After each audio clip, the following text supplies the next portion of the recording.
Pues va a comenzar a grabar la clase. Listo, entonces,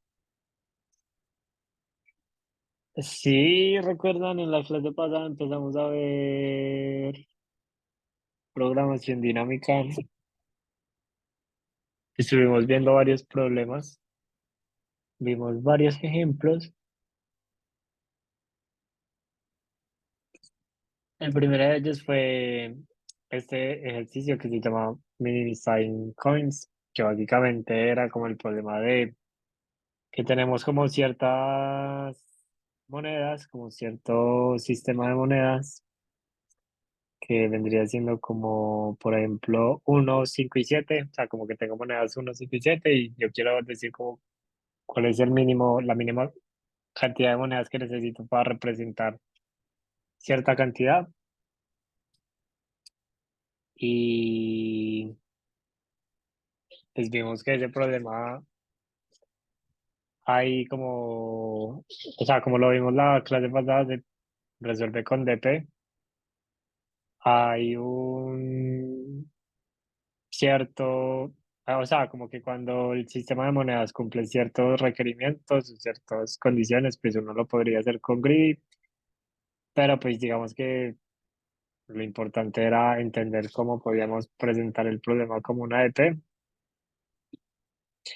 Básicamente, si recuerdan, una EP es una función recursiva en la que podemos intercambiar memoria por tiempo. Normalmente el intercambio es muy bueno porque el backtracking es complejidad exponencial y cuando le metemos la EP, pues nos queda en complejidad lineal, o sea, como o de n o n cuadrado o n lo que sea. Y lo que toca cuidar es que obviamente quepa en memoria, pero normalmente si uno logra como que los DPs estén bien hechos, pues como que uno puede garantizar que en la memoria entren, pero hay ciertos casos en donde no.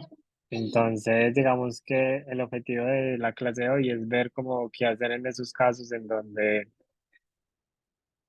por ejemplo, si nos da la complejidad temporal, pero no nos da como en complejidad de memoria. O sea, como que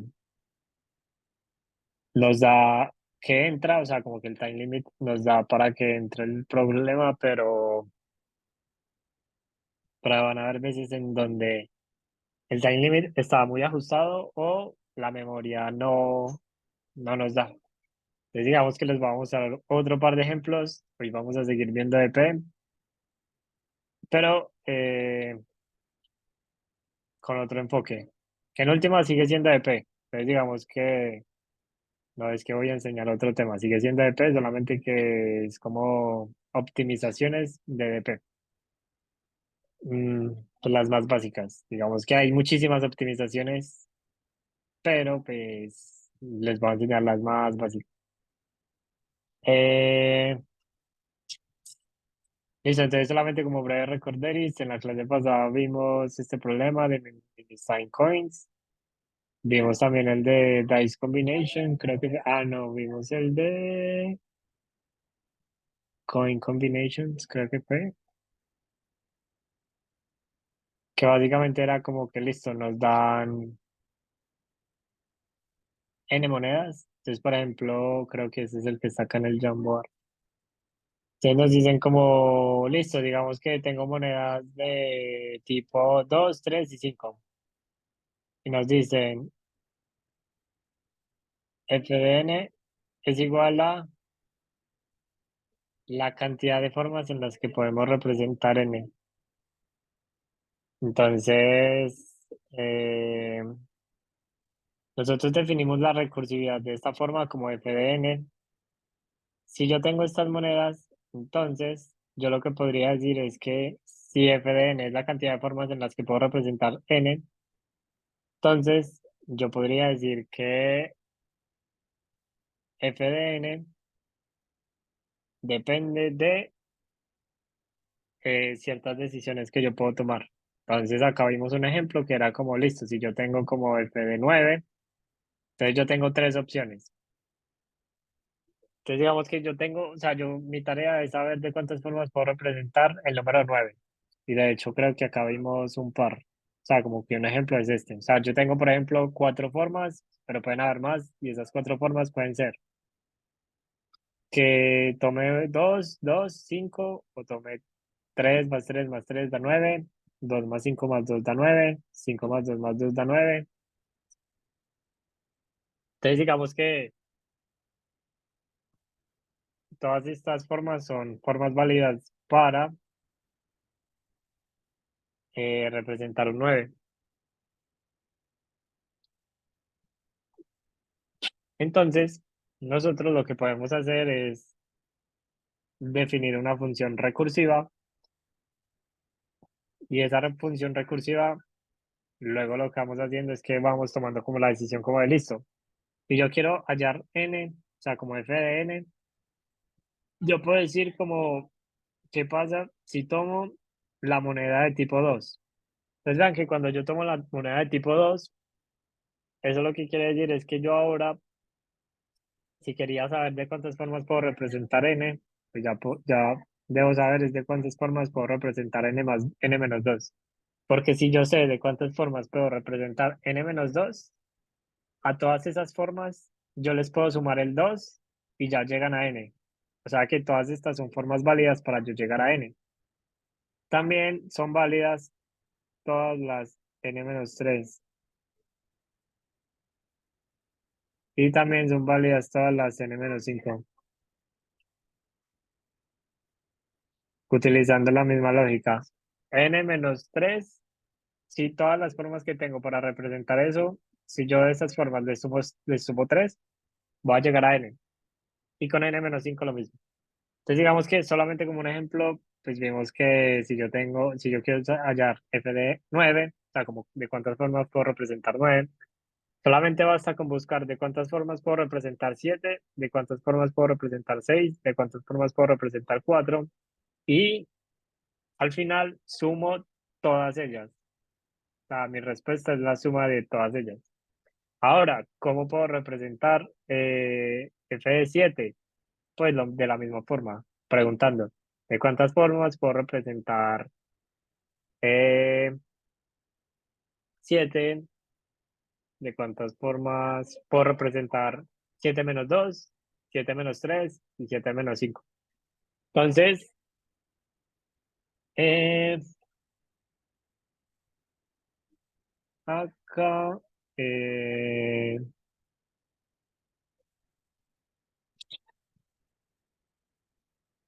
creo que, ¿cómo fue? Sí, acá. Entonces acá nosotros podemos pensar en lo siguiente. Eh,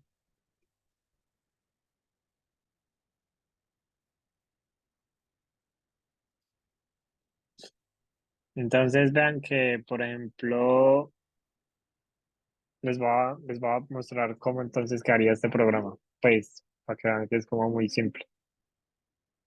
O sea, como que el problema se ve muy complicado porque pide como saber un poquito de combinatoria, pero van a ver que no es nada difícil. Creo que esta había quedado como tarea por si lo hicieron, porque vean cómo se hacía y al final, pues vamos a ver cómo queda. Entonces, digamos que con lo que acabamos de resumir, eh, y también utilizando como el contexto de la clase pasada, nosotros definimos una función que es f de n, que es la respuesta. O sea, digamos que f de n es lo que me va a calcular la respuesta. Pero ya sabemos que f de n en últimas lo que hace es que es la suma de f de todas las posibles monedas que yo puedo usar. O sea, como de n menos las posibles monedas que puedo usar. Entonces, yo podría usar algo como lo siguiente.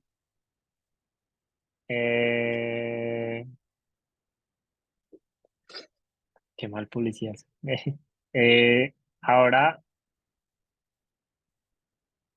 pensemos en lo siguiente. Yo acá definí una función. Esta función recibe a n. Entonces, mi problema es que yo tengo como coins, o sea, como que ciertas monedas. Entonces, yo tengo como monedas de 2, 3 y 5. Ahora, como esto es una función recursiva, recuerden que lo primero que debe tener una función recursiva es un caso base. Entonces, el caso base es que vamos a decir que cuando n sea igual a cero, ¿de cuántas formas yo puedo representar un cero?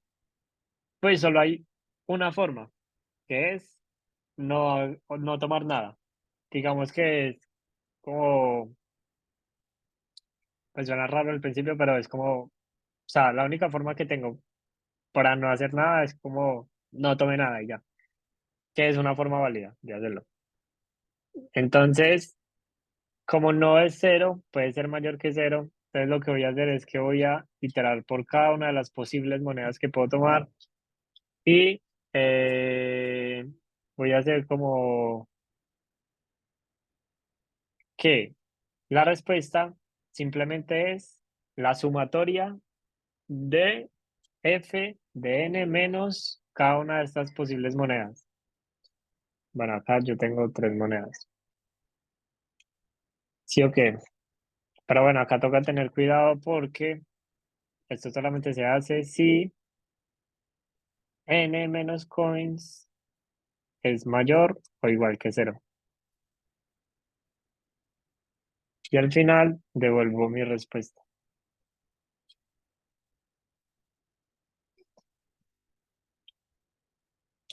Entonces, por ejemplo, acá en el ejemplo nos decían como listo, las monedas son 2, 3 y 5 y me preguntaban de cuántas formas podía hacer un 9.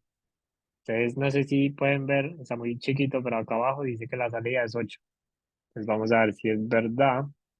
Vamos a calcular f de 9 y ver si nos da 8. Listo. Entonces, vean que acá nos da 8. Vamos a asumir que el programa está bueno, pues, para no entrar como en mucho detalle.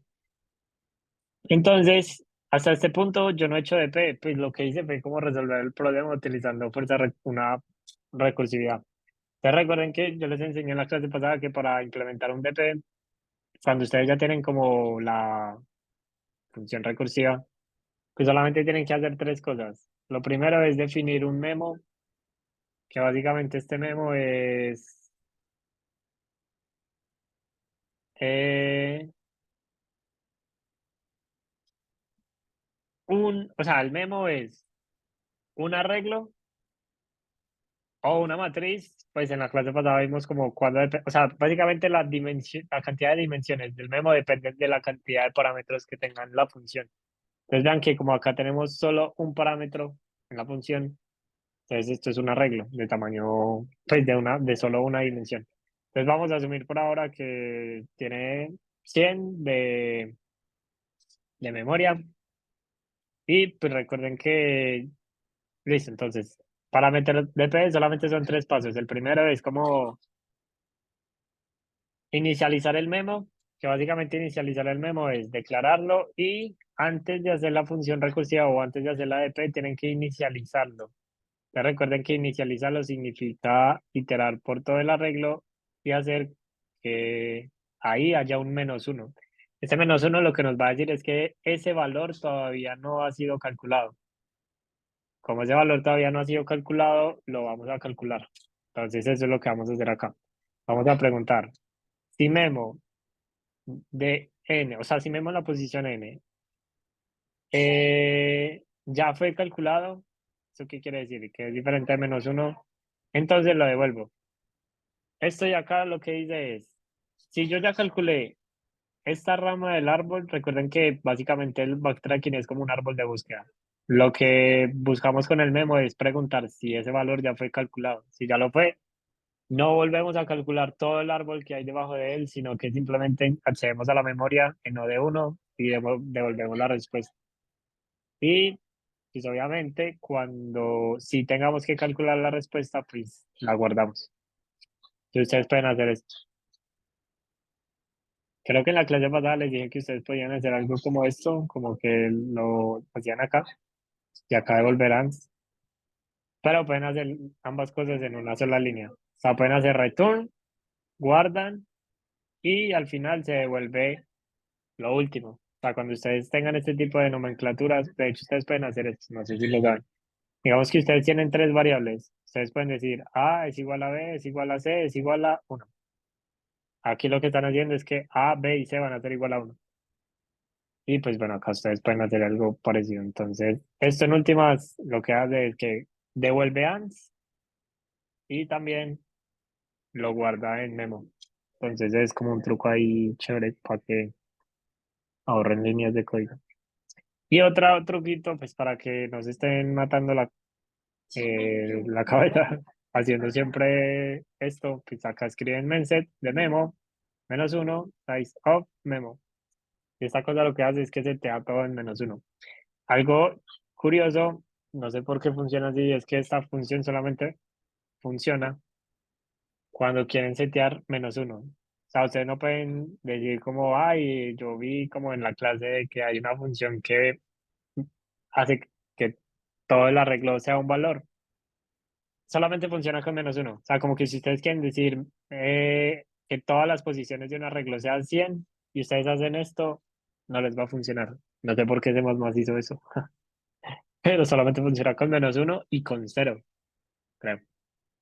Bueno, cosas curiosas de C++. Y ya. Ustedes vean que lo que acabamos de hacer fue como una DT. Si yo vuelvo a correr el problema, debería seguir diciéndome 8 porque no cambiamos la lógica del programa. O sea, como que el algoritmo sigue siendo el mismo. Lo que cambiamos fue lo que les comentaba al principio, como el intercambio de memoria por tiempo. Entonces, básicamente esto es como la ADP, la que vimos en la clase pasada, lo que vimos, lo que estuvimos viendo. Entonces, digamos que si estuvieron en la clase pasada, pues ya tendrán como mucho contexto de esto.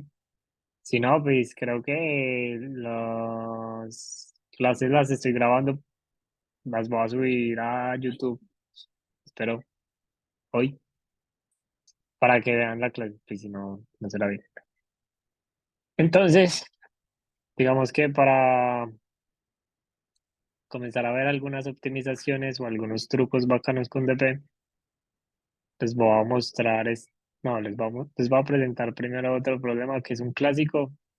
De hecho, es como el primer problema con el que casi uno siempre aprende DP, pero pues ya está tan trillado que yo no quise comenzar por ahí, pero sí lo voy a usar ahora.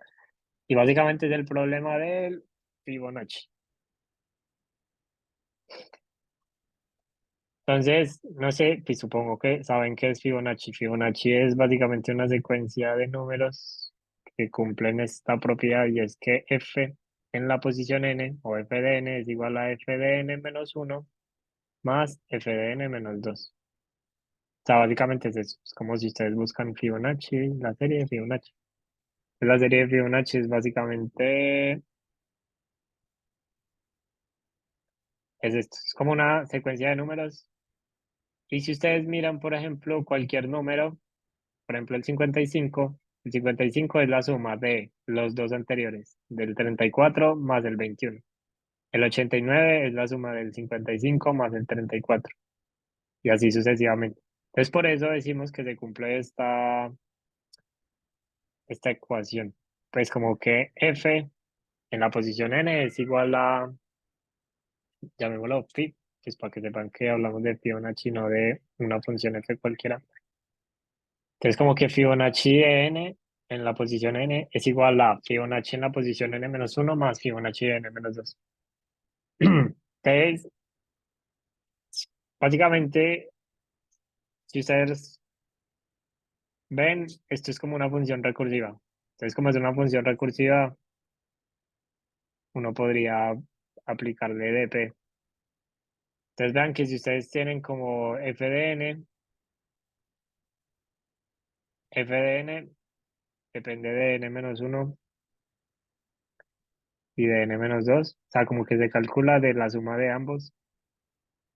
Ahora n-1 también se calcula de n-1 y n-2. O sea, que sería n-1 menos uno, n-2, n-1 menos 2 menos 3 y así sucesivamente. Y este por este lado también, este es n-2 menos uno, n-3. Que si se fijan, acá ya vemos un posible optimización de memoria, pues como que sabemos que si aplicamos DP se va a optimizar muchísimo tiempo, no memoria, tiempo, porque eh, vean que por acá tengo que calcular un n-3 y por acá también. Eso quiere decir que solamente tengo que calcularlo una vez y cuando vuelva a calcularlo acá, pues ya no tengo que calcular todo lo que hay debajo de él, sino que de una lo, lo despacho. Entonces, este problema es muy fácil. Si ustedes se fijan, este problema, si ustedes ven la función recursiva en últimas, lo único que cambia con lo que ya tenemos es que yo digo que ans es igual a f de n-1 más f de n-2 y ya. Eh, sí, bueno, digamos que solo eso. Creo que toca agregar un caso acá particular y es que toca agregar de que si n es igual a uno toca uno ya también. Y ya. Entonces, básicamente la secuencia de Fibonacci es eso, es como una secuencia recursiva en la que f de 0 es uno, f de uno es uno y si yo quiero calcular cualquier número mayor que uno, tengo que calcular f de n-1 más f de n-2. Eh, listo. Y pues básicamente vimos que también se le puede aplicar DP. Ahora, yo le pregunto a ustedes, eh, ¿cuánto creen que es la complejidad de este algoritmo?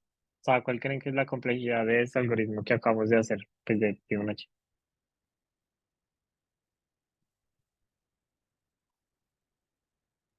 O de n, Ajá, exacto. Es ODN. eh, ¿Y cuánto es la complejidad espacial?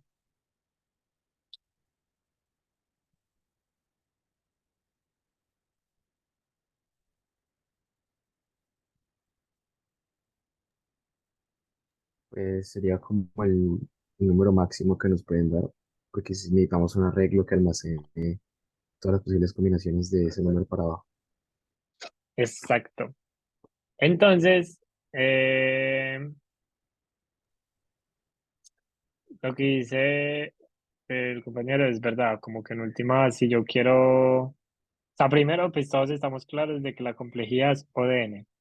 ¿Por qué es ODN? Porque recuerden que en la clase pasada lo que vimos fue que la complejidad del DP depende de la cantidad de estados que hayan por la complejidad que haya en calcular un estado.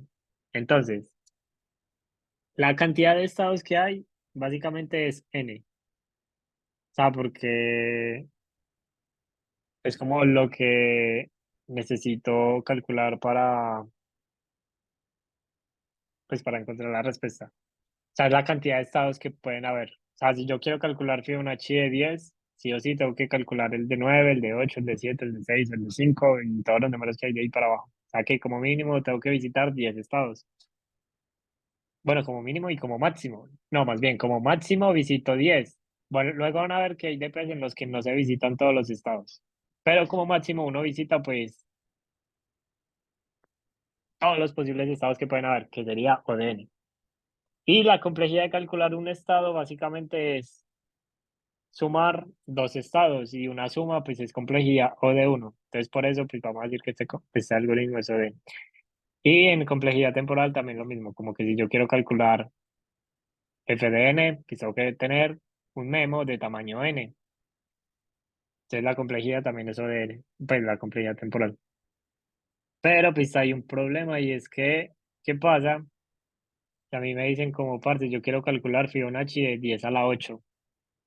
Entonces resulta que si ustedes quieren calcular Fibonacci de 10 a la 8, ustedes van a decir, listo, no hay problema, porque 10 a la 8, si tengo complejidad O de n, pues 10 a la 8 me entra en el time limit, porque pues recuerden que una computadora puede hacer más o menos 10 a la 8 operaciones en menos de un segundo. Entonces entra bien en el time limit, en aproximadamente un segundo. Y el problema sería la complejidad temporal. ¿Por qué? Porque una computadora o normalmente los límites que dan los jueces, normalmente no se pueden pasar más de 10 a la 6 enteros. O sea, como que si uno se pone a ver, o sea, como que si ustedes ven cuánto le cuesta a un computador, por ejemplo, inicializar un arreglo de 10 a la 8, el computador no los va a dejar. O sea, como que el compilador no los deja. Creo que el límite está como en 10 a la 8 o 10 a la 9. O sea, es como un límite que en últimas el compilador empieza como a chillar. O sea, como que el compilador dice como no, parce, ya está exagerando en memoria, no puedo guardar tanto. Entonces, normalmente nosotros vamos a querer que nuestro programa no supere más de arreglos de más de 1 millón. O sea, como que no es no, o sea, los compiladores no dejan, los jueces no van a dejar porque van a empezar a molestar por memory limit. Entonces, digamos que vamos a decir que 1 millón, un arreglo de 1 millón, más o menos, es como, pues también depende de la estructura de datos, pero un arreglo de 1 millón de enteros no va a ser el límite. Es como el límite, como el que queremos, el que no queremos que se supere. Entonces, ¿qué haríamos en este caso? Pues porque nos entra en memoria, pero no, nos entra en tiempo, pero no nos entra en memoria. Entonces, vamos a ver lo siguiente, y es que yo hasta ahora les he explicado algo que se llama el DP, pero este DP es como top to down, creo que se llama. ¿Y por qué se llama top to down? Porque si ustedes se fijan, nosotros hemos estado haciendo backtracking, como que nosotros hicimos parte, pille, yo empiezo en un estado N y desde este estado N yo empiezo a bajar, como si fuera un arbolito, lo que hablamos, como si fuera un árbol de búsqueda. Entonces por eso a este tipo de EP se le llama como top to down. Pero hay otro EP que se llama como el DP bottom up, bottom to up. Que en últimas, este DP también se conoce más comúnmente como DP iterativo. Y siempre que ustedes vayan a de pronto a escuchar gente ya muy tesa, van a decir como que el DP iterativo es el mejor. Ah, porque uno siempre tiene como dos opciones, hacer el DP recursivo o el DP iterativo. El iterativo siempre es mejor, a mí me gusta muchísimo más también hacer el iterativo porque el recursivo tiene dos problemas. El primer problema es que cuando estamos haciendo recursividad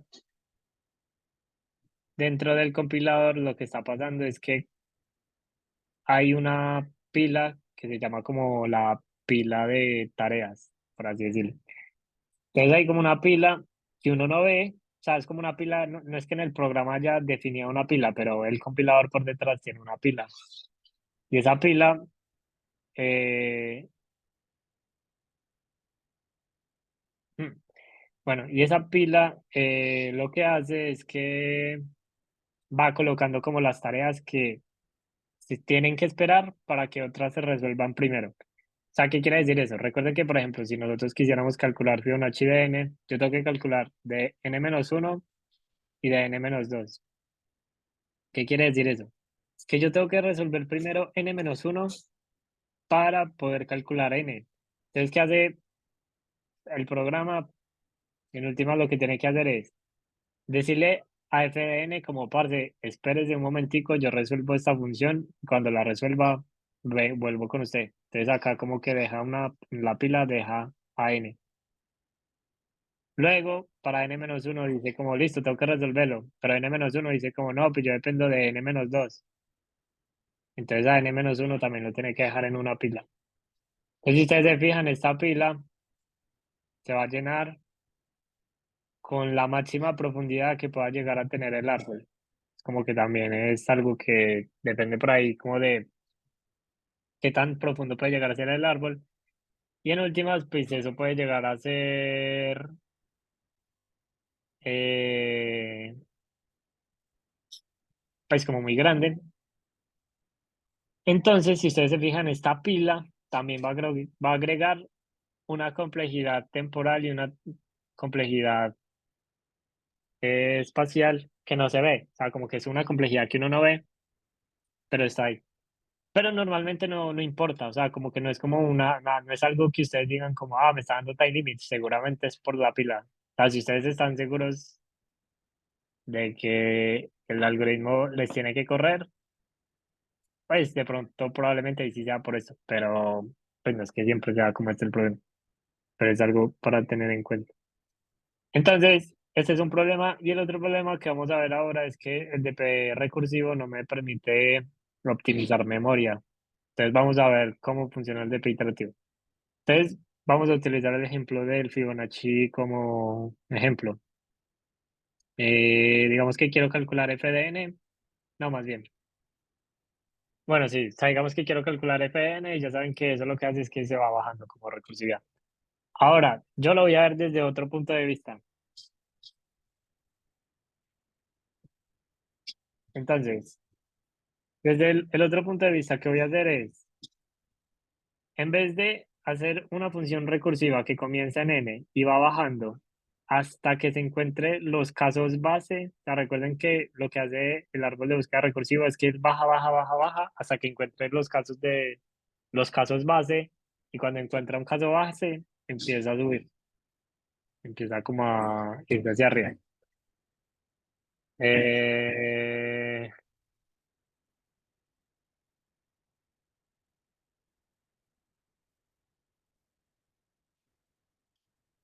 entonces, lo que tengo que hacer acá es pensar de la siguiente forma. En vez de ir desde arriba buscando los casos base, lo que voy a hacer es que voy a comenzar en los casos base y voy a ir construyendo la respuesta hacia arriba. Entonces, ¿qué quiere decir eso? Hagan de cuenta de que tenemos eh, un arreglo. Entonces, digamos que este arreglo es el que hasta ahora hemos definido como memo y tiene, qué sé yo, longitud 10 solamente, porque quiero calcular f de 10, por ejemplo. Bueno, tiene longitud 11, por lo que es index 0, pero bueno. Entonces, digamos que acá está la posición 0 y la posición 1 del arreglo. Y digamos que todo esto son como posiciones de mi arreglo. Entonces, si ustedes se fijan, 0 en la posición 0 y 1 está 1 y 1. O sea, ¿por qué 1 y 1? Porque recuerden que esos son los casos base, los que dijimos que son los casos base. Entonces, 0 y 1 son casos base, entonces calculo 1 y 1.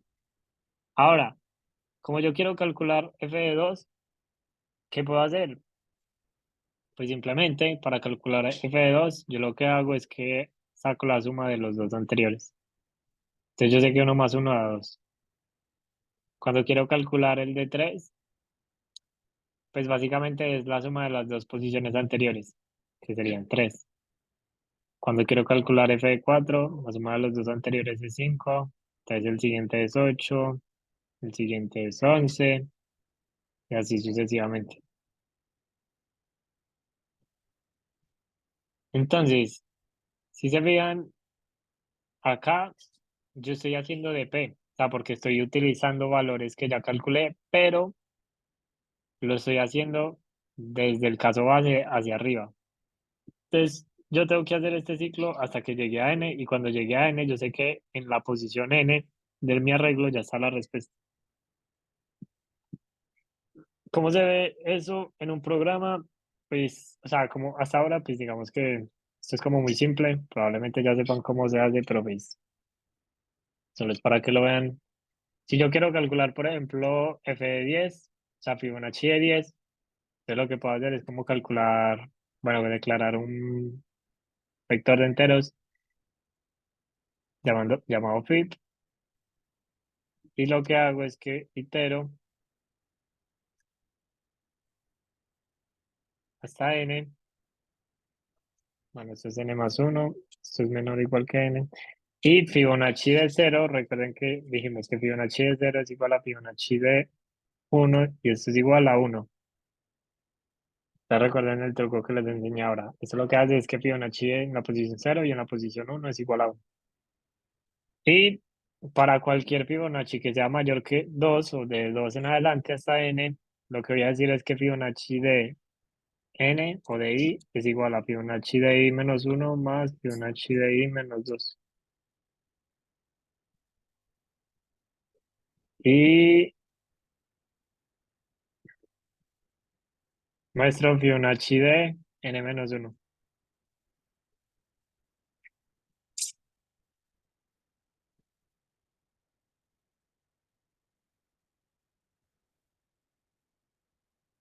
¿Ve? Fibonacci de n.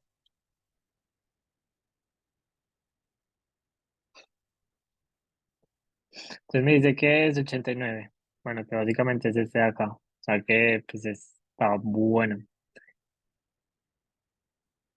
Entonces vean que el programa que hicimos ahora, que era como este, que era la función super, la función recursiva,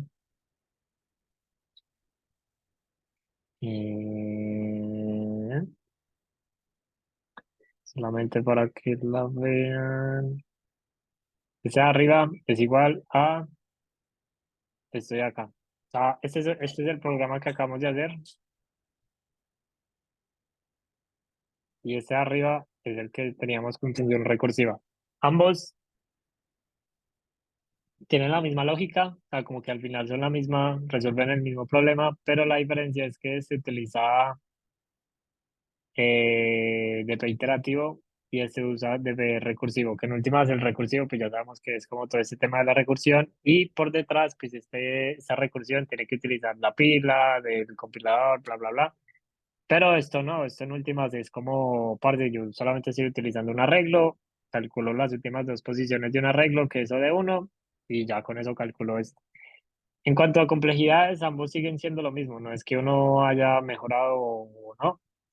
Los dos siguen siendo o de n en temporal o de n en espacial. Pero hay una forma de optimizar la memoria del iterativo. ¿Quién me dice cómo lo podemos hacer?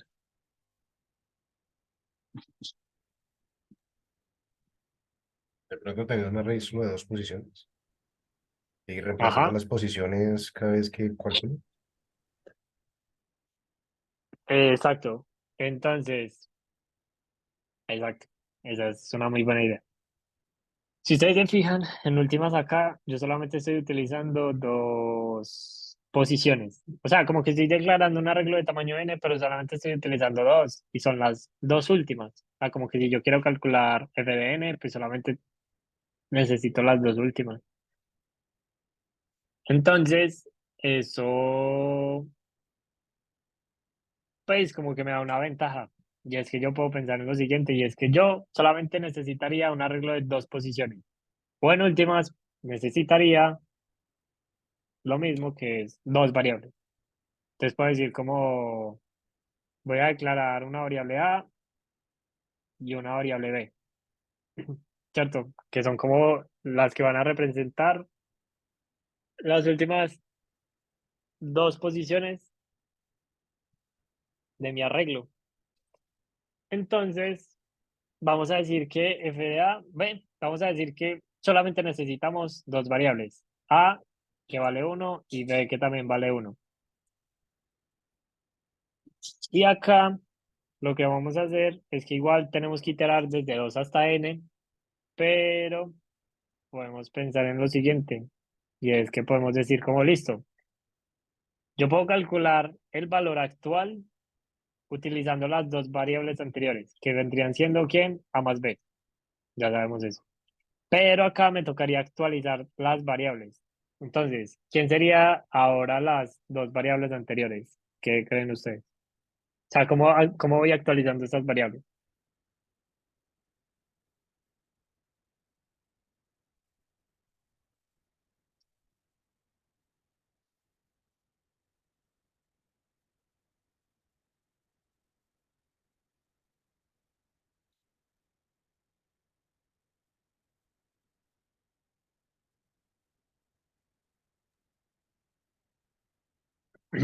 ¿Quién se le ocurre una idea?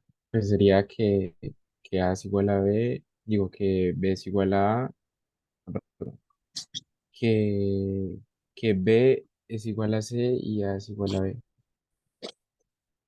Ajá, exacto. Sí, podríamos decir eso. B, no, espera, ¿qué? B es igual a C y A es igual a, no, debería ser al contrario, ¿cierto? A es igual a B y luego B es igual a C. Sí, sí, Ujú. De esta forma, pues ya, pues vean que lo que va a pasar es como lo siguiente, y es que, digamos que esta variable es A, esta variable es B, y yo con las dos calculo C, que sería esta. Ya vean que para calcular el siguiente, que sería este de acá, yo necesito estas dos variables. ¿Qué quiere decir eso? Que necesito que ahora A sea el que antes era B y ahora B es el que acabé de calcular, que sería C. Así, cuando yo quiera calcular este, pues ya va a ser la suma de los dos, que serían los dos anteriores, y de nuevo pues va a aplicar la misma lógica, va a cambiar las variables y ya. Entonces acá la respuesta quedaría en B. Entonces vamos a ver si nos da. Pues, marica. Eh, Voy a eliminar esta de arriba y ya. Entonces vean que me da 89. O sea que el Fibonacci de nuevo está bueno. Y la ventaja con esto es que yo ya esto sí lo podría calcular hasta. Lo podría calcular hasta 1 millón. ¿Qué? ¿Ve? ¿Hasta cuándo? No, calculémoslo hasta 1 millón. Solo para que vean que lo hace muy rápido, pero probablemente me va a lanzar un número random ahí, por lo que da overflow. O sea, pues el número de Fibonacci es un número que crece muy rápido, es un número casi exponencial. Entonces, pues como que no cabe en ninguna computadora F de 1 millón, no cabe. Entonces, obviamente da overflow. Pero lo importante, lo que quiero que vean es que va muy rápido, hasta 1 millón. Ahora intentémoslo hasta 100 millones. Miremos a ver cómo nos da. Y vean que lo hace muy rápido. O sea, como que si ustedes ven que se queda acá demorado, es el tiempo que le cuesta al compilador, pues compilar el programa, pero apenas termina de compilar, pues da la respuesta muy rápido. Entonces vean que da la respuesta muy rápido y ¿por qué? Porque sigue siendo complejidad O de n, solamente es un ciclo que va desde 2 hasta n, 10 a la 8 operaciones las hace un computador relajado y en complejidad espacial ya pasamos de tener O de n a tener O de 1 porque pues son solamente dos variables, o sea, eso es como nada. Entonces esta es como una ventaja de el DP iterativo. Entonces les voy a poner un problema y ustedes me dicen cómo lo resolvemos y vamos a tratar de pensar de nuevo en esto en esto que acabamos de hablar. Entonces les compartí este problema que se llama Dice Combination para que lo lean. Lo piensen 5 minutos y ya nos vemos.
Hola, ¿cómo les fue?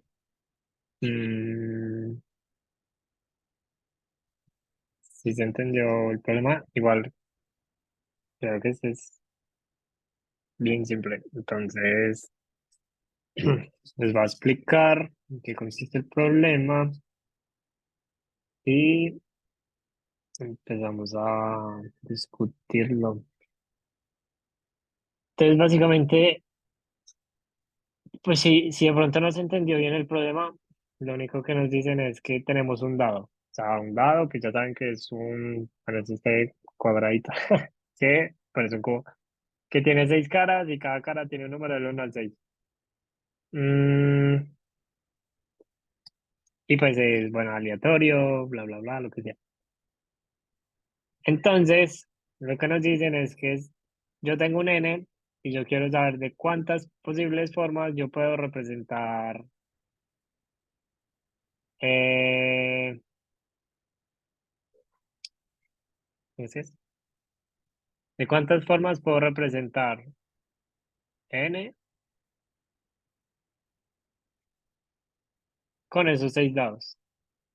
O sea, como que hagan de cuenta de que yo tiré un dado y me salió uno, luego tiré otro dado, me salió uno, y luego tiré el dado y me salió otro uno. Que la suma de los tres me da, la suma de las tres lanzadas me da un tres. Entonces esa es una forma. Otra forma es que yo lance, me salga un uno, luego lance y me salga un dos, o que me salga un 2 primero y luego me sale un uno, o que directamente me salga un tres. Si ya me sale algo más grande que tres, pues es imposible. Entonces ya acá entra, digo que son 94 por... Entonces, ¿cómo creen que se puede resolver este problema?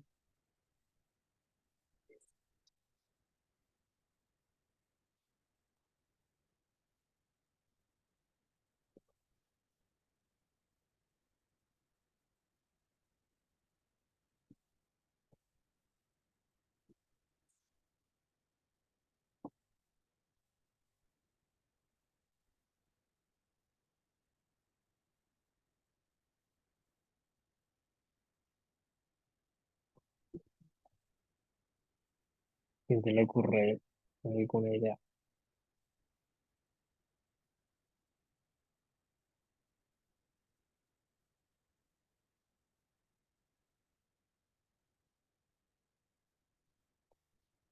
Mm, listo, entonces, por ejemplo, este problema pues, sería muy parecido como el que vimos al principio, que sería como el de, ¿cómo es que se llamaba? Coin combination. Básicamente, pues todo inicia porque yo quiero saber de cuántas formas puedo representar un n. Entonces, yo quiero saber de cuántas formas puedo representar un n, pues solamente hay ciertas opciones. Entonces, digamos que de cuántas formas puedo representar un n, ahora, o sea, qué posibilidades podrían haber para yo poder resolver este problema? O sea, como que si yo quiero representar n, Pues ¿qué yo pensaba que posibilidades hay? sería como lo mismo de los Ujú. coins, pero en vez de restar, no, mentira, no. Pues, o sea, estaba pensando como coger el número y empezar a restarle del 1 al 6 y eso hace como que uno pueda mirar todas las posibilidades de la suma o algo así. Ujú. Ajá, exacto. Muy buena idea. De hecho, es eso. O sea, como que si yo quisiera resolver f de n, pues solamente tengo seis posibilidades. Que cuando yo tire el dado, me caiga un uno. Y si me cae un uno, o un 2, un 3, un 4, lo que sea, eso quiere decir que yo ya voy a pasar de querer resolver n a querer resolver n menos lo que me salió. Entonces, si me salió un uno, pues yo voy a querer decir como listo, de cuántas formas hay para representar n menos uno. Y yo sé que todas esas formas, al final cuando yo les sume uno, pues me van a dar n. Entonces, son formas válidas. Lo mismo pasa con n-2, n-3, n-4 y así sucesivamente hasta 6.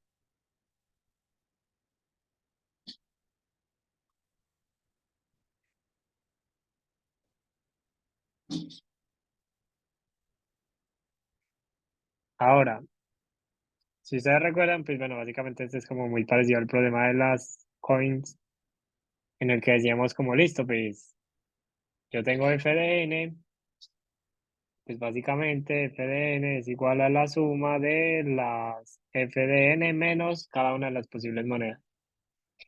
Pero este problema en particular, pues tiene como una propiedad medio tricky que nos va a servir mucho para hacer algo más. Ustedes vean que en últimas, esta función recursiva, como que si ustedes la quieren volver a escribir, la va a escribir mejor con esto. Eh, la función que resuelve esto, en últimas, es f de n es igual a f de n menos 1 más f de n menos 2 más f de n menos 3 más 4, 5. Ustedes vean que en últimas esto es lo que ustedes quieren resolver, esta recursividad. Entonces, ustedes podrían hacer la función recursiva que ya hemos visto, definen el memo, inicializar el memo, definen casos base. Bueno, ¿cuál es el caso base, de hecho? El caso base es como lo que siempre les he dicho, f de 0 es igual a 1. Normalmente en combinatoria, el caso base siempre es este, es f de 0 es igual a 1 en combinatoria. Pues como les he dicho, hay problemas que piden maximizar cosas, que se hacen con DP, minimizar. Los de combinatoria normalmente el caso base es 1, entonces para que no le gasten mucha cabeza, pues es como de cuántas formas puedo representar un cero, pues no tiene el dado y ya. O sea, es como la lógica más o menos es esa, es como solo hay una y es no haga nada. Eh, entonces,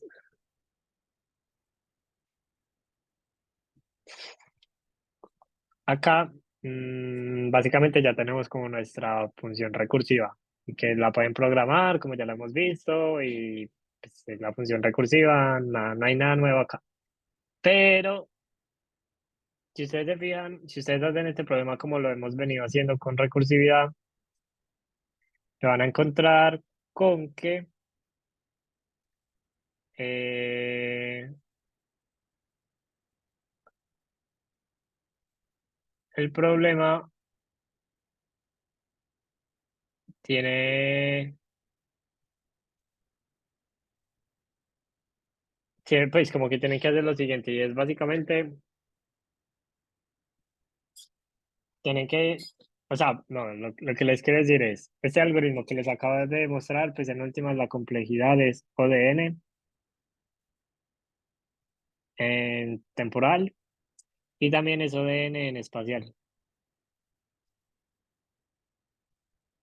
¿cierto?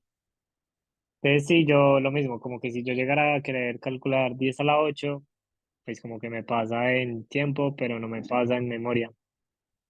Ahora, yo les pregunto, ¿cómo podríamos optimizar esto?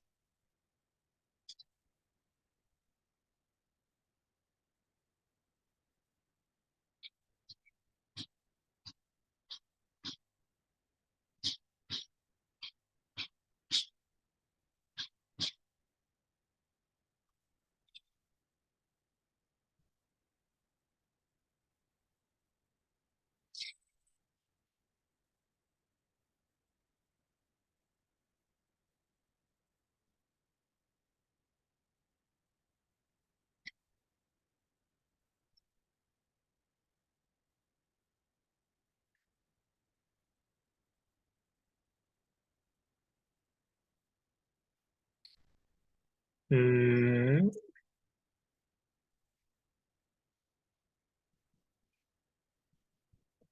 quién se le ocurre cómo lo podemos hacer?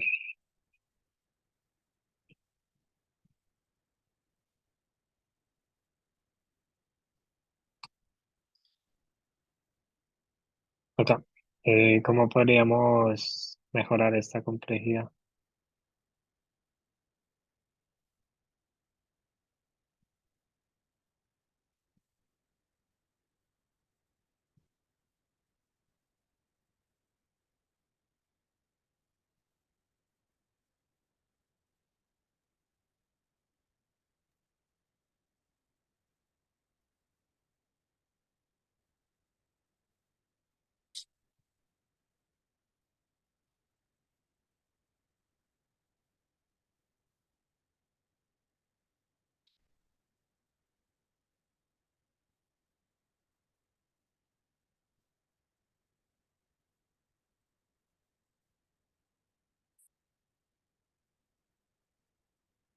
Mm, listo. Digamos que acá podríamos pensar en lo siguiente.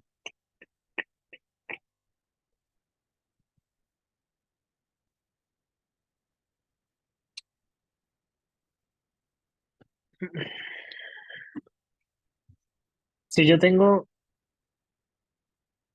esta función recursiva, pues en últimas yo podría hacer como lo mismo, como la recursión, chalala, lo que sea. Pero yo podría pensar en lo siguiente y es como utilizando el mismo truco que hicimos con Fibonacci, yo podría como declarar un arreglo de tamaño n y en la posición 0 colocar un 1.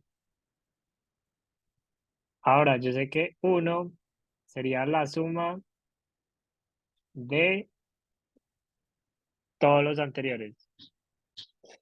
Entonces sería como f de 1 es igual a 1. O sea, vean que en últimas, acá lo que vamos a hacer es que cuando yo quiera calcular f de n, se va a aplicar la misma lógica de Fibonacci, y es que voy a querer calcular la suma de los 6 anteriores. Porque vean que es como suma de n-1 más n-2 más n-3 más n-4 más n-5 más n-6. La suma de todos estos me da n. Entonces, si se fijan, vean que yo puedo utilizar el mismo truco de Fibonacci. Es como acá, si yo quiero calcular el de 1 pues es 1, el de 2 es 2, el de 3 sería 4. O sea, fíjense en que yo siempre lo que voy a hacer es que voy a sumar las 6 posiciones anteriores, pero como todavía no hay 6 posiciones, pues sumo como las 4, o sea, lo que haya. El de 4 es, bueno, acá hay 6, 8.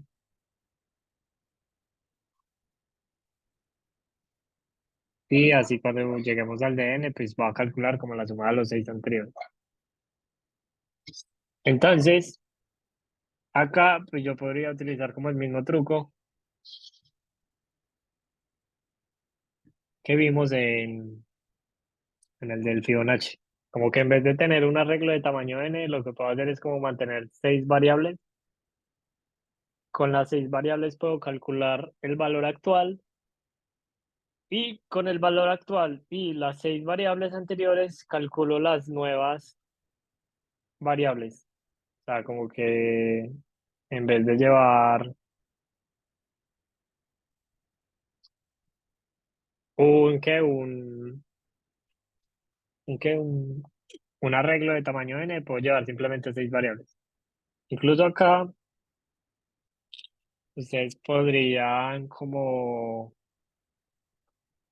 en vez de tener 6 variables, también podrían tener mejor un arreglo de tamaño 6 como para no complicarse con estar como cambiando variables. Y lo que podrían hacer, por ejemplo, podría ser algo así como, digamos que ustedes tienen un DP de tamaño 6 y Eh,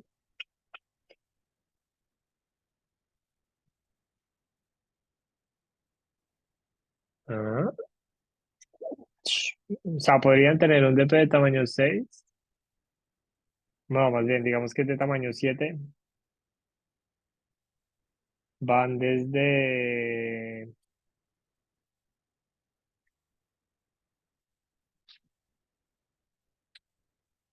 ¿cómo lo pueden hacer acá? Van desde, no, vamos a hacer lo siguiente. Pueden inicializar el DP diciendo algo como esto. DP de 0 es igual a 1. Luego, los primeros 6 valores, como son,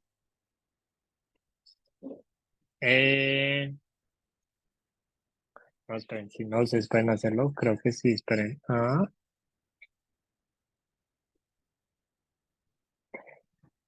sea, como que para calcular los 6 primeros valores, o sea, voy a tratar de calcular estos 6 primeros valores. ¿Por qué? Porque estos 6 son como un caso especial en el que no siempre es la suma de los 6 anteriores, sino como la suma de los 2 o de los 3 de los 4 de los 5 anteriores. Entonces vean que calcular esos pues simplemente es como f de 6, ¿ve? Es desde 0 hasta 6 y hago como dp de i es igual a, eh, bueno, es igual a la suma, o sea, pueden hacer algo así como es igual a la suma de todos los y anteriores. Sería como dp de i es igual a dp por lo que hay ahí, va a incrementar dp de j.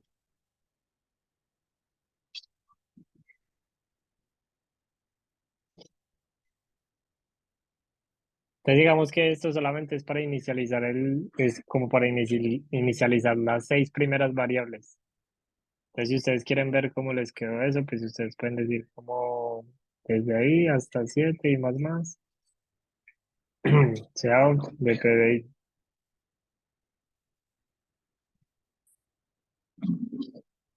Entonces supongamos que por ahora no va a estar.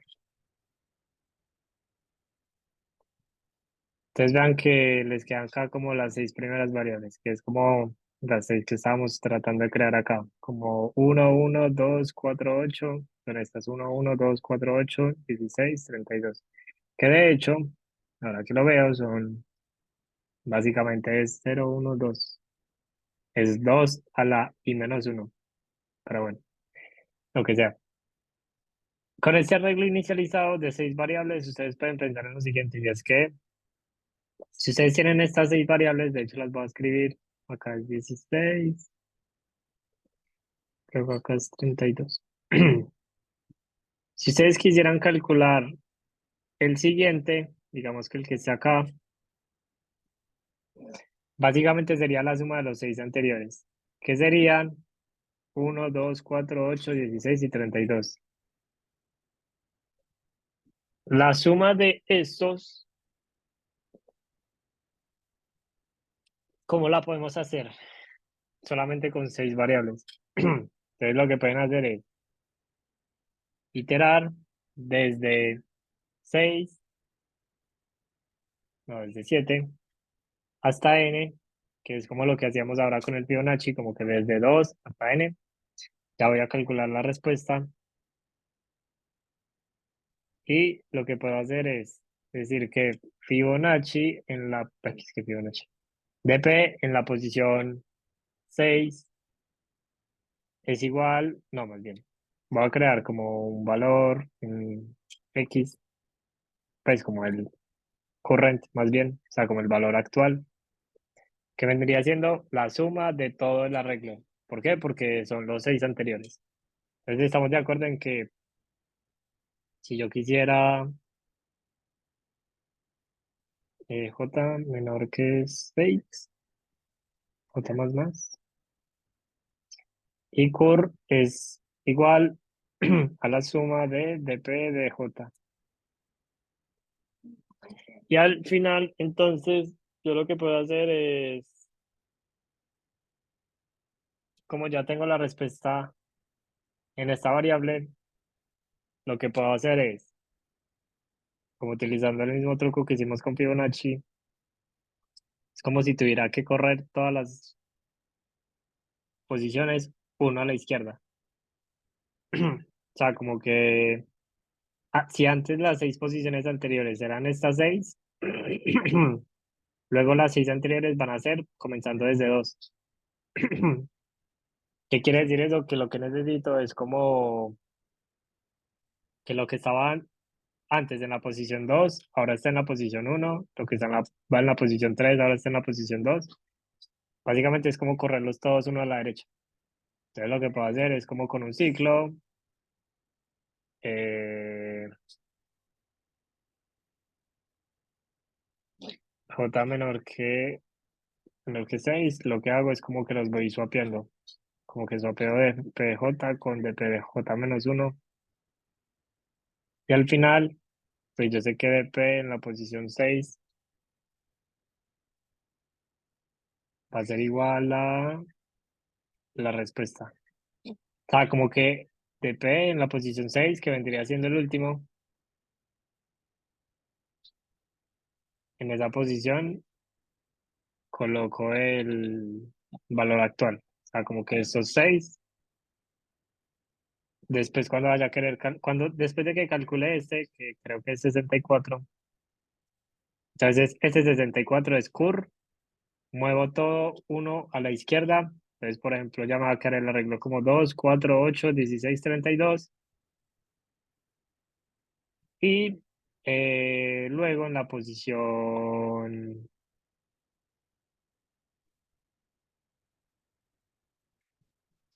en la posición, en la última posición es donde meto el actual, que básicamente ese es como el algoritmo que estábamos haciendo.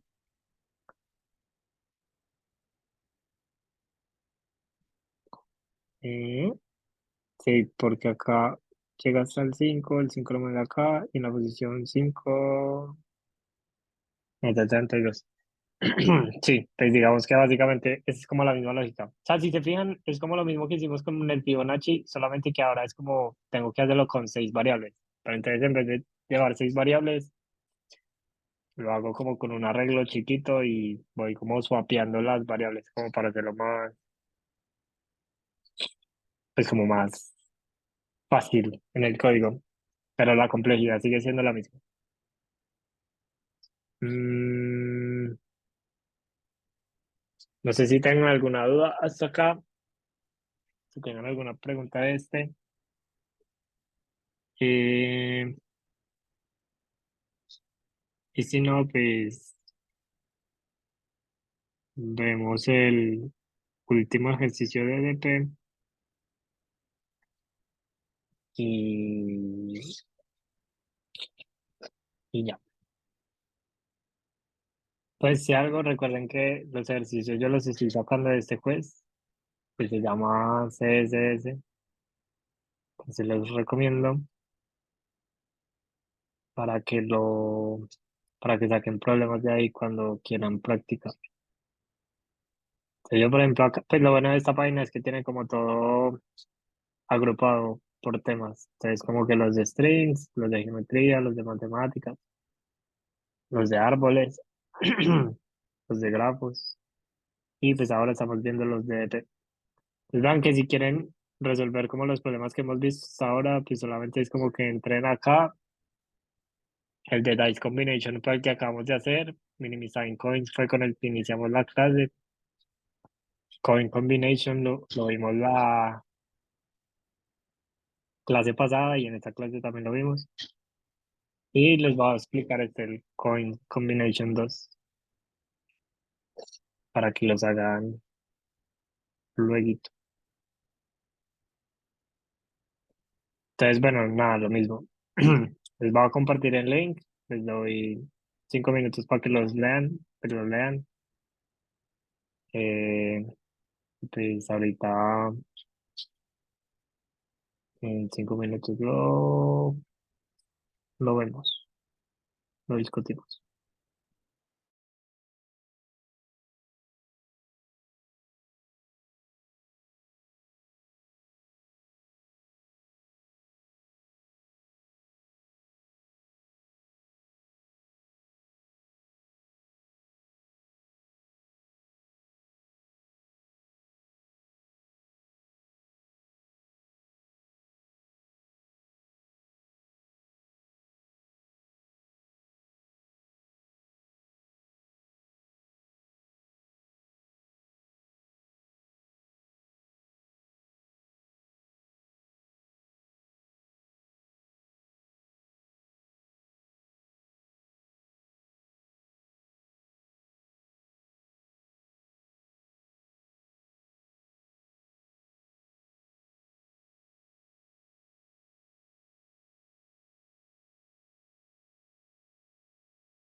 La, ¿cómo les puedo-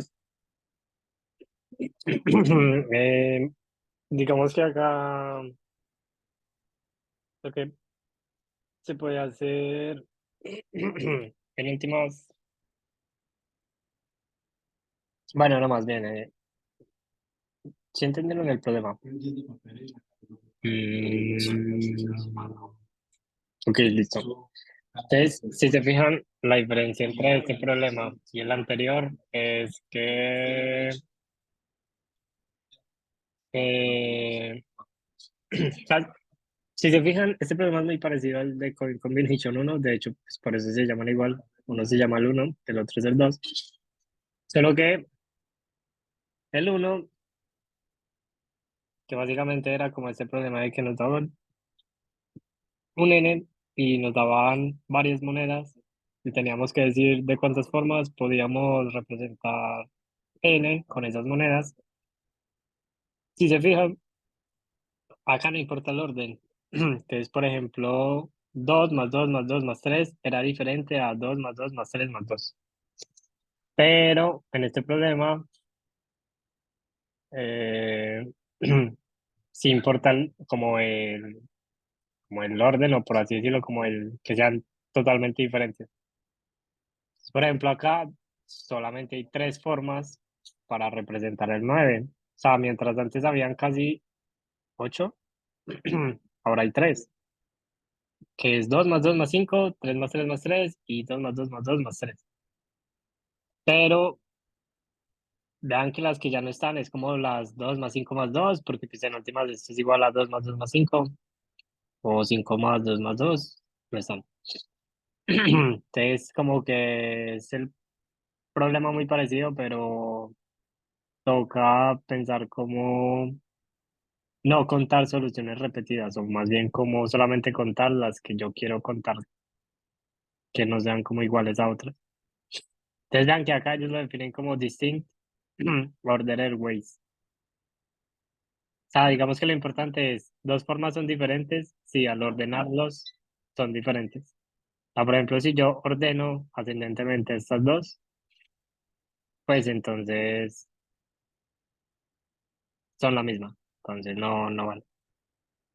¿Qué se les ocurre? ¿Cómo podríamos resolver este problema?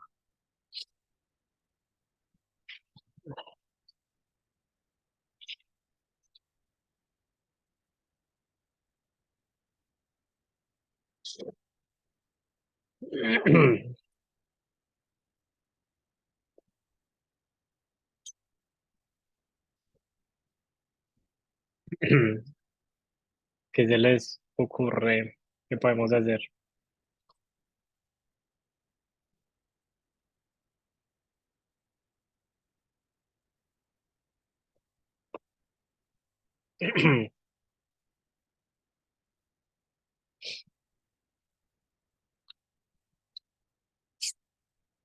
Mm,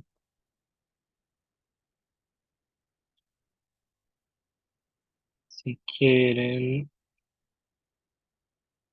por ejemplo, para darles una idea, pueden pensar en algo muy parecido a lo que hicimos con el problema de la mochila, que acabo de recordar que aparte de los cuatro que vimos acá, también vimos otro, que es el de Bookshop. No sé si recuerdan este problema, que era como dado en el libro, cada libro tenía un precio y como un número de páginas. Yo quiero maximizar la cantidad de páginas siempre y cuando la suma de los precios no se supere un cierto tope. Entonces recuerden que ahí lo que habíamos dicho es como que yo puedo pasar por cada uno de los libros y decir cómo lo tomo o no lo tomo. Y entonces, así podría decir como crear una APP que diga como estoy en este libro y me queda tanto dinero. Entonces traten de pensar como en algo parecido a eso.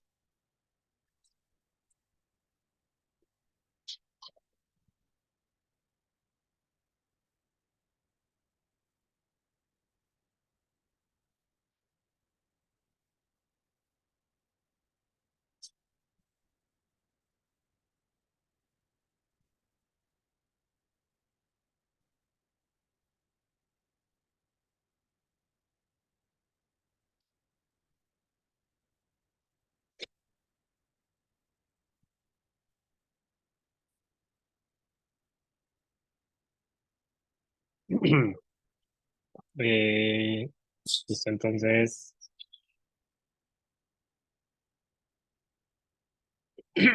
listo. Entonces digamos que lo que podemos hacer acá es pensar en lo siguiente, y es, si yo quiero saber de cuántas maneras puedo representar el número 9, yo puedo pensar en lo siguiente. Saben que es muy parecido como a los problemas que hemos visto antes. Entonces digamos que yo quiero saber cuánto es f de 9. Entonces, ¿qué opciones tengo?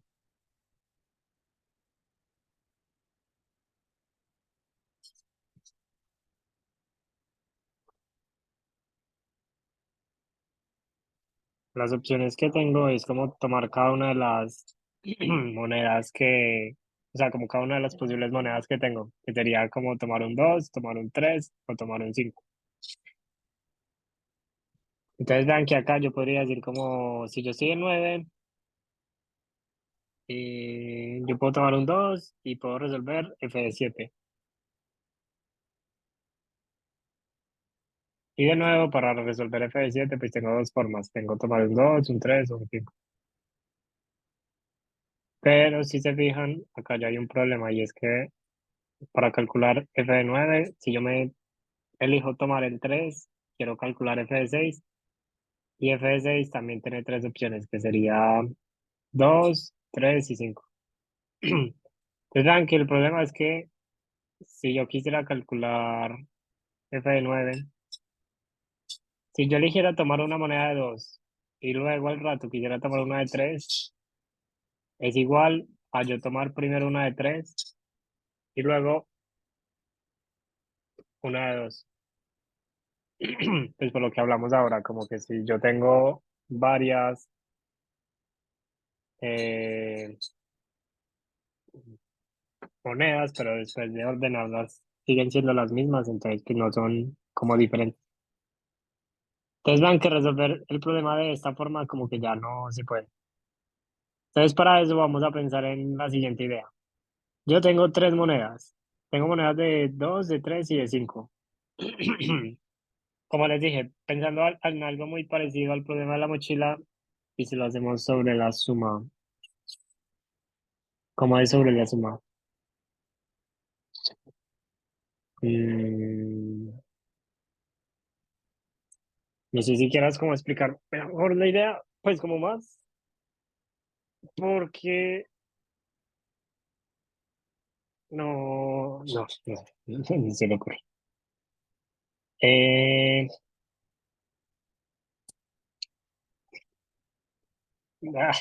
ok.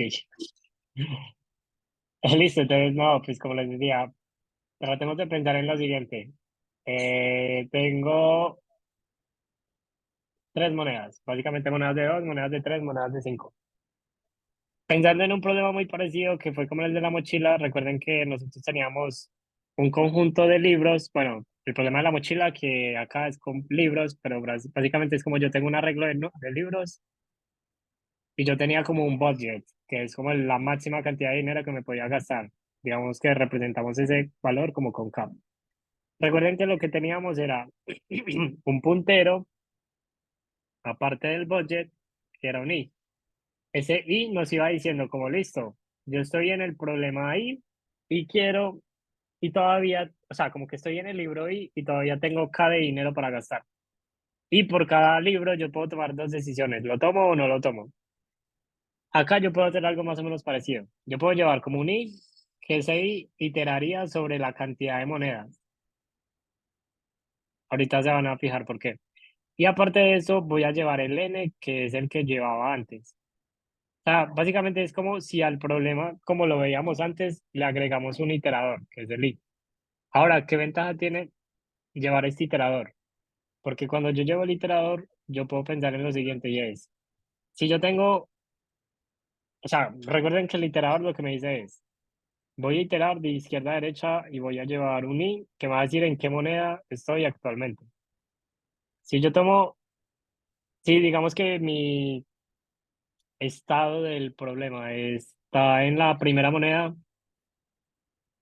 yo tengo en teoría dos opciones, pero en realidad no son solo dos, pero bueno, ya vamos a ver eso. Tengo dos opciones, ¿tomo la moneda o no la tomo? ¿Cierto? ¿Eso qué quiere decir? Que si yo, por ejemplo, quisiera resolver f de 9 y mi iterador estuviera en 2, yo tengo dos opciones. Tomo la moneda de 9,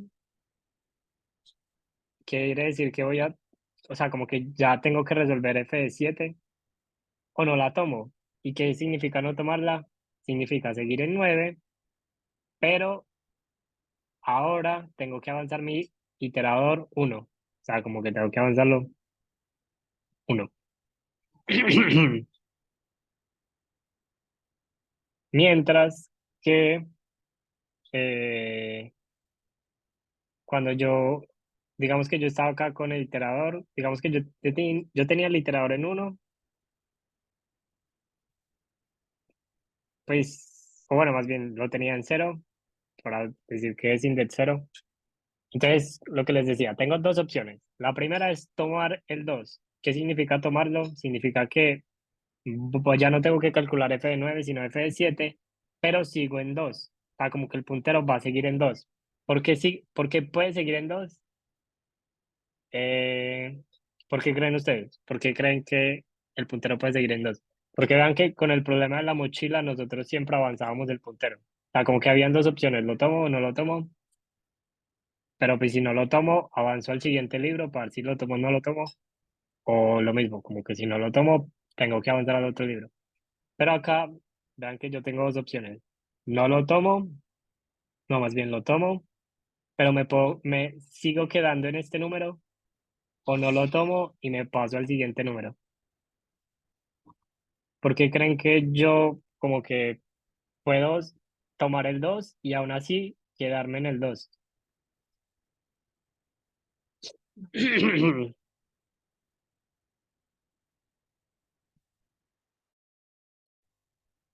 Porque puede que más adelante siga utilizando el 2 para realizar la suma.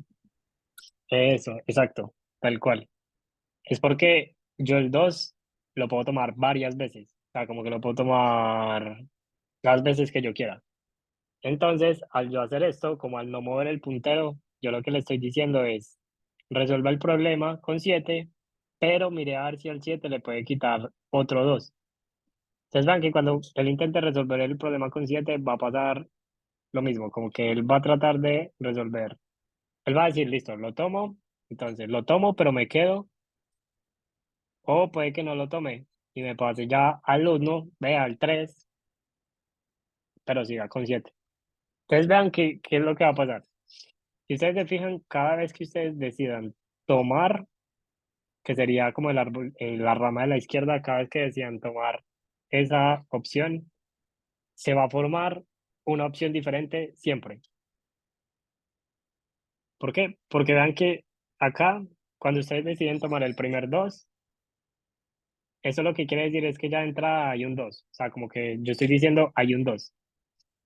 Pero luego, para resolver 7, yo de nuevo tengo dos opciones. Puedo tomar otro 2 o puedo no tomarlo. Y voy a suponer que por acá abajo ya tomo un 3. Pues supongamos. Entonces vean que acá ya son dos formas diferentes. Porque acá de entrada yo sé que ya todas las formas que vengan por la izquierda, a partir de acá, solamente, no, espera, todas las formas que hay debajo de este árbol, todas solamente tienen un 2. Porque como yo ya avancé el puntero, es imposible que en un futuro el puntero vuelva a estar en el 2. Entonces, sí o sí, yo siempre voy a tomar números mayores que 2. No sé si se entiende. Como que cuando yo decido pasar el puntero para la derecha, yo en ese momento ya decidí dejar de tomar números con este valor. Que es como que todos los que están por acá debajo, sí o sí, como ya tomé este 2 y acá en ese momento decidí no tomar más 2, ninguno de ahí para abajo tiene más, o sea, no pueden tener más 2, o sea, es imposible. Pero pues si yo decidiera tomar más 2, pues lo podría hacer, si me voy por la rama de la izquierda. No sé si se entiende bien como eso.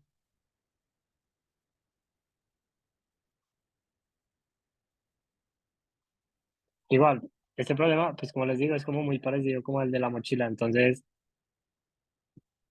pues como mi consejo es como traten de estudiar muy bien el problema de la mochila porque ese es como el clásico de la programación dinámica.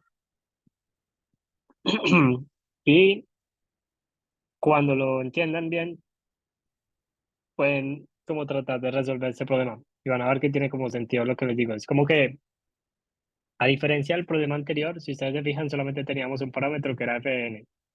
Y yo podía decir en todo momento como, yo puedo tomar dos, puedo tomar tres, puedo tomar cinco, lo que yo quiera. Pero acá, al momento de nosotros agregarle este iterador, lo que estamos haciendo es que le decimos, tome todo lo que quiera de dos, pero apenas pase el puntero al siguiente, no va a poder tomar más dos. O sea, como que ya puede empezar a tomar tres, puede empezar a tomar cinco, lo que sea. Entonces, esa es como la forma en la que se resuelve este problema. Entonces, si ustedes se fijan en últimas, ¿cómo quedaría la recursividad de esto? Pues queda como f de i, coma, n. Ya que es igual f de i, n, más bien lo voy a escribir así. F de i, n. ¿Cómo creen ustedes que quedaría entonces la recursión? O sea, recuerden que hay dos opciones, ¿lo tomo o no lo tomo?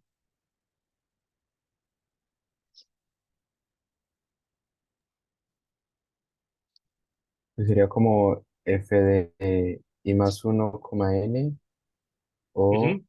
más f de f de i, n menos i. Esto, bien. Bueno, de hecho sería coins en i, porque i es solo el puntero. Pero, muy bien, básicamente es eso. O sea, la recursión en últimas es simplemente esto. Eh, que si ustedes se fijan, para pa. Básicamente es como una función recursiva muy sencilla. O sea, como que, pues, o sea, como que en código vendría siendo definir la función, el caso base, bueno, toca pensar muy bien el caso base. ¿Cuál sería el caso base? ¿Cuál creen ustedes que sería el caso base?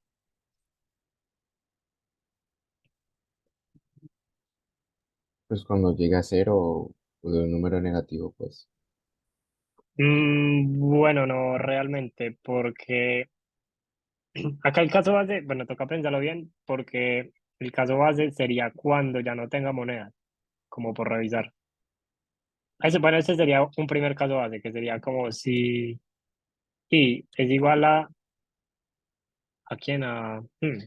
Llamémoslo a, qué sé yo, M, donde M es la cantidad de monedas. En ese caso sería devuelva uno. O sea que eso en últimas es como si ya no tengo más monedas, ¿de cuántas formas puedo representar n? Pues solo hay una forma. La otra opción es que n ya llegue a cero. En ese caso también sería uno. O sea, porque recuerden que el iterador va subiendo, por eso toca compararlo con m, y el n sí va restando. Entonces, pues, cuando llegue a cero ya decimos como que pues. Bueno, de hecho acá también toca tener cuidado porque esto solamente se puede hacer si n menos coins y es mayor o igual que cero. Y si no, cero. No sé si recuerdan esta nomenclatura que se las enseñé en la clase pasada. Ustedes podrían escribir esto en una sola línea de esta forma y es como, ya no tengo nada. Ve, bueno, esta es la opción de no lo tomo, pero si quisiera tomarlo, primero tengo que ver que n menos coins sea mayor o igual que cero. O sea, como que el valor de la moneda no es mayor que lo que quiero representar.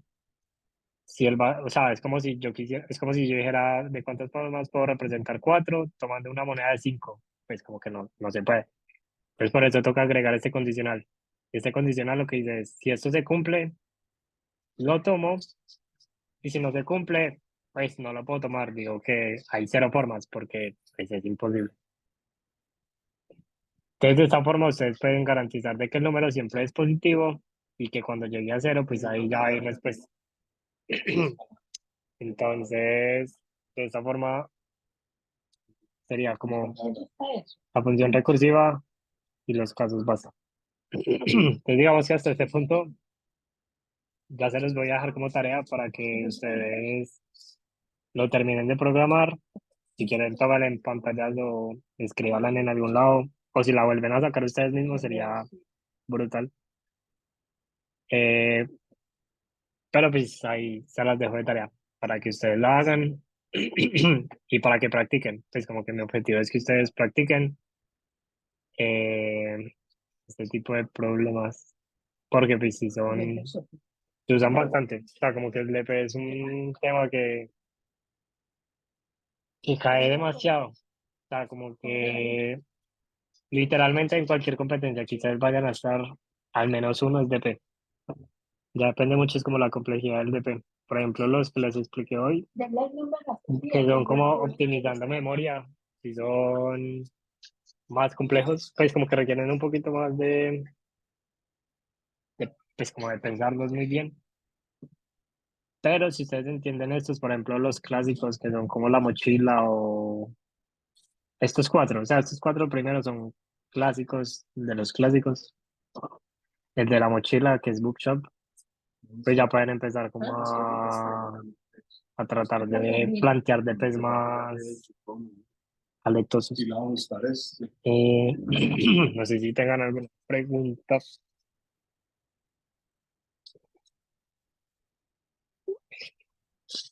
Y si no, pues entonces, eh,